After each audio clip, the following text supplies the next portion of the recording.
few minutes passed, then the headlights started flashing. Once, twice, then a long, blinding flash that made me flinch. I slowed down, my pulse picking up. The car behind me did the same, matching my speed perfectly. Something felt wrong.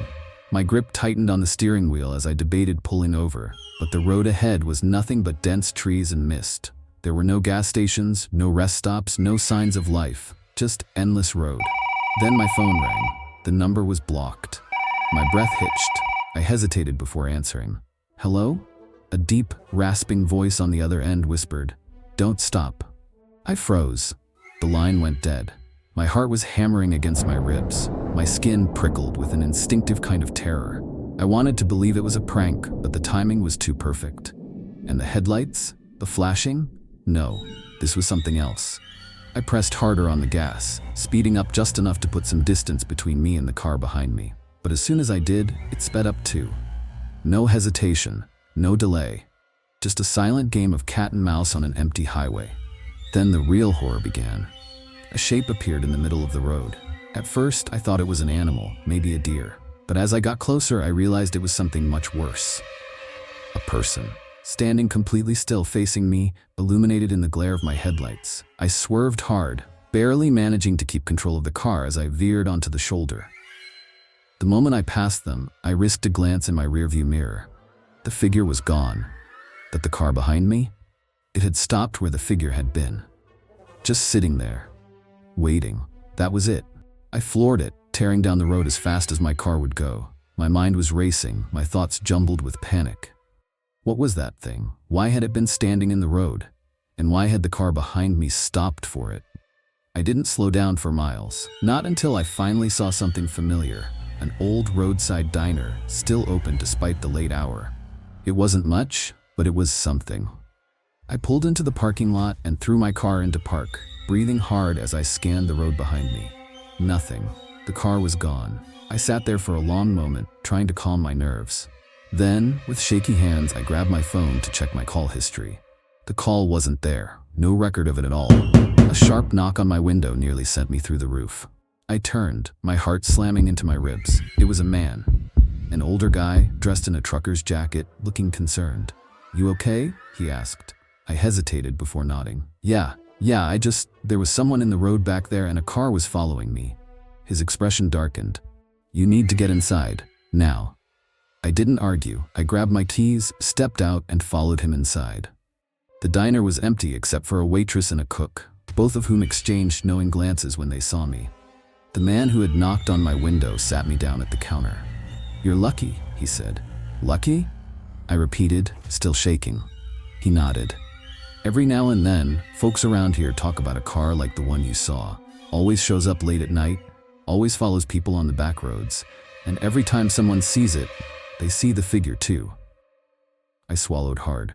"What happens to the people who don't get away?" The man just shook his head. "No one really knows, because they never make it back." The weight of his words settled over me, pressing down like a vice. I didn't sleep that night.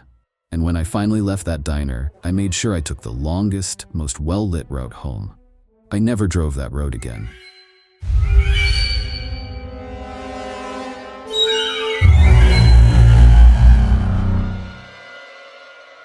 I've never been much for big parties. Even back in college, I preferred quiet nights with close friends over packed bars and deafening music. That's probably why I still cling to certain traditions, ones that feel personal, meaningful. For as long as I can remember, New Year's Eve was spent out on the ice with my dad and his friends. No fireworks, no crowded celebrations, just the frozen lake, the bitter cold, and the promise of a good catch. My dad's gone now. My brother moved south years ago, but I still keep the tradition alive, even if it means doing it with just my two best friends, Luke and Eric. They're the kind of guys you'd expect to be comfortable in the wilderness, burly, thick-bearded, built for the cold.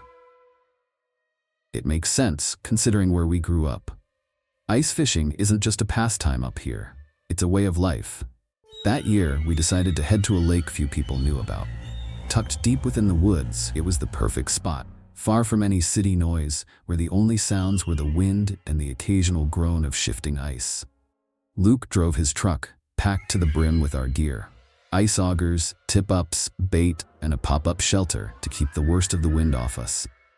It was well past dusk when we arrived. The road leading in was nearly untouched, except for a set of tire tracks that disappeared into the tree line.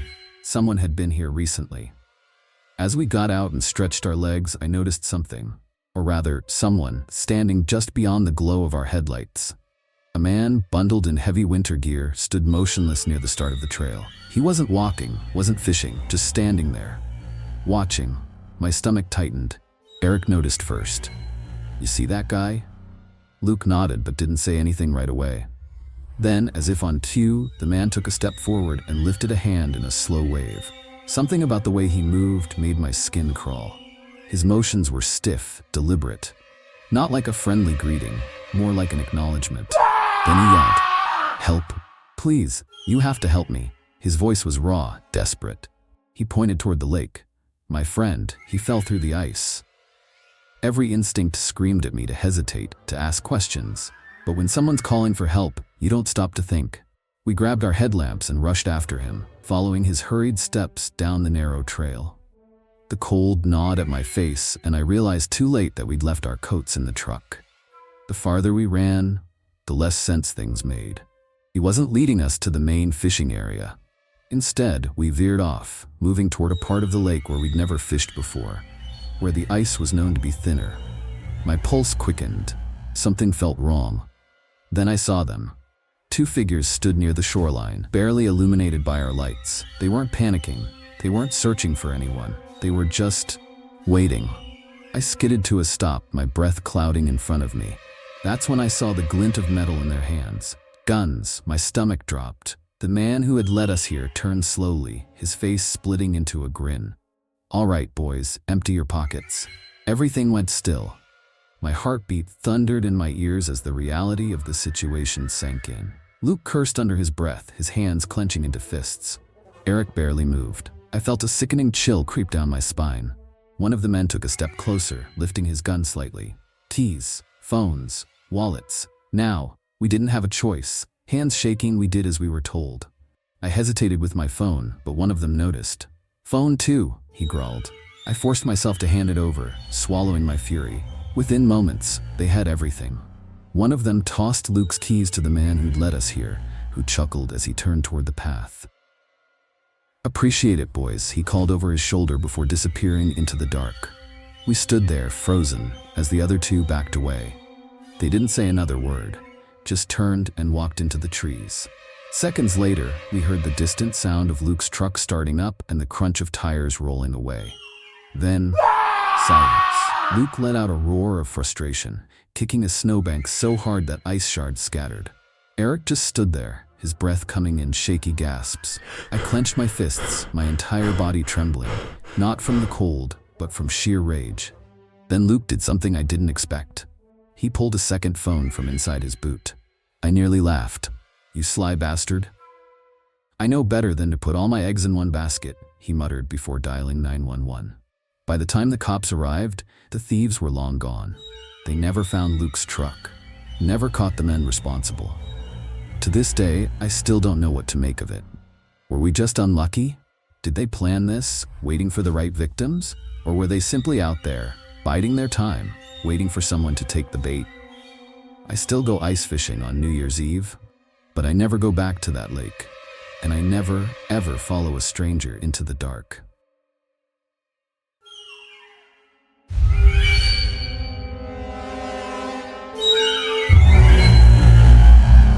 It was the last day of school, a day that should have been filled with excitement and freedom. I was in 5th grade, finally allowed to walk home on my own. My best friend Jason and I had made plans to hang out at my house after school. My mom was expecting us, and everything was set. After the final bell rang, students flooded the hallways, laughing and shouting as they rushed outside. Jason had forgotten something in his classroom, so I told him I'd wait for him outside. As I stood by the bike racks, a man approached me. He had an unshaven face, dark sunglasses, and a baseball cap pulled low. He smiled and said, "Hey, you're Owen, right? I'm a friend of your mom. She asked me to pick you up." I hesitated. My mom had never mentioned anyone else picking me up. The man must have noticed my uncertainty because he quickly added, "She had to run to the store last minute. I'll take you home." I didn't know what to do. He wasn't acting strange, just hurried. He gestured to a car parked by the curb. It was an old blue sedan with tinted windows. Something felt off, but my young mind tried to reason that maybe my mom had really sent him. I glanced back at the school, expecting to see Jason coming, but he was nowhere in sight. I took a step back. "I think I'll wait for Jason," I said. The man's smile twitched. He let out a small laugh. "Come on, kid. No need to be difficult." His hand landed firmly on my shoulder. I stiffened. My gut screamed at me to run, but I was frozen. Then Jason's voice called out from behind me. "Hey, Owen, let's go." I turned my head, and in that split second, the man's grip tightened. "Forget Jason, let's go," he muttered, yanking me toward the car. Panic surged through me. I let out a yell, kicking back as hard as I could. My heel connected with his shin, and he cursed loudly. The moment his grip loosened, I bolted. Jason saw everything and ran with me toward the school entrance. We made it inside, breathless, my heart hammering in my chest. I frantically explained to the school secretary what had just happened. She immediately called the police while locking the front doors. Minutes later, the police arrived. They found the blue sedan still parked by the curb, but the man was gone. Inside the car, they discovered duct tape, rope, and a knife tucked under the seat. That night, my mom held me so tight I could barely breathe. She hadn't sent anyone to pick me up. No one knew who that man was. He was never caught. Even now, years later, I think about what could have happened if Jason hadn't shown up when he did. If I hadn't listened to my gut. If I had gotten into that car. Somewhere out there, he might still be waiting for another child to make the wrong choice. And that thought terrifies me the most.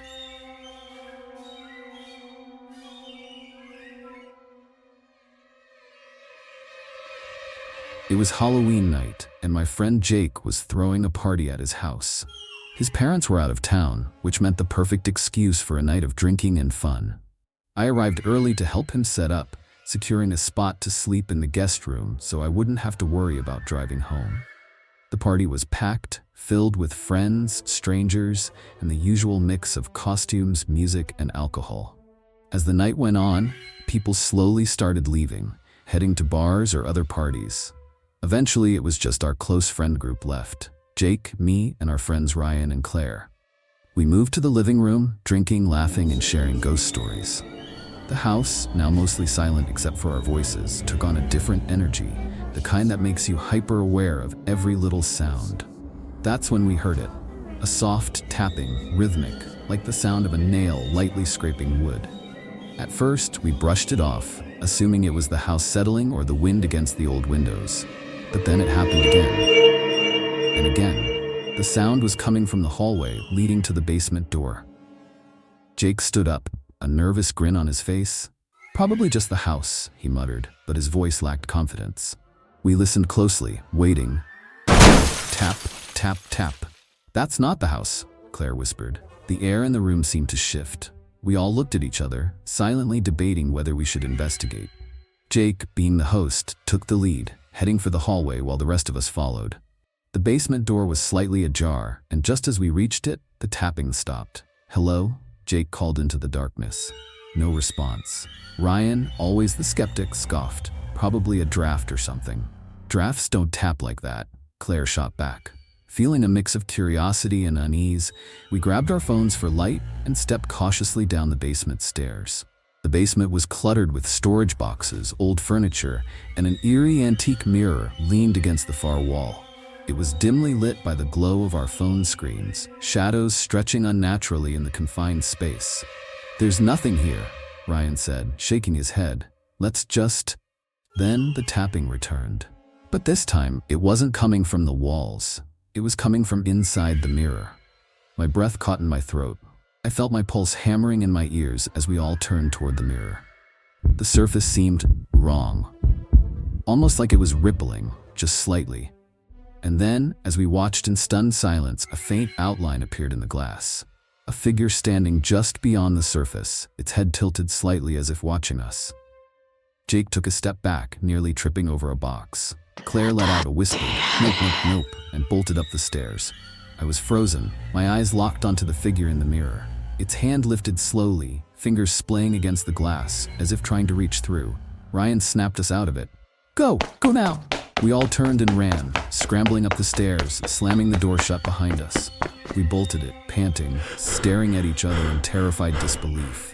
Did you see that? Claire gasped. Jake nodded, his face pale. That mirror? My grandma used to say it belonged to someone in our family who dabbled in weird stuff. My parents just keep it because it's an antique. Dude, get rid of it, Ryan said. That thing, whatever that was watching us. None of us slept that night. Jake ended up covering the mirror with a sheet, refusing to go back down there alone. When his parents returned, he told them he wanted to get rid of it, but they refused, saying it was a family heirloom. Jake eventually moved out for college, but to this day, the mirror still sits in his parents' basement. He refuses to go near it, and none of us ever went back down there after that night. But sometimes when he visits home, he swears he can still hear it. The soft, rhythmic tapping coming from the basement, just beyond the glass.